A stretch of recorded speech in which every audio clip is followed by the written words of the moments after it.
Wedges perform a splitting action on timber or stone, with effort like the blow of a sledgehammer. For example, is applied to the thick part of the wedge. The force is transferred to the angled faces. The force is then transmitted to the timber or stone, causing it to split. Example of this is a knife. Let me demonstrate. I use the knife to cut the apple into 2 pieces.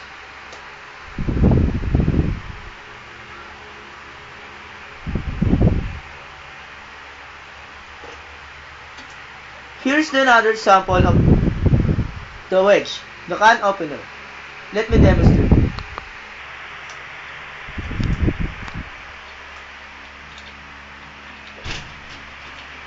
I use the can opener to open the can.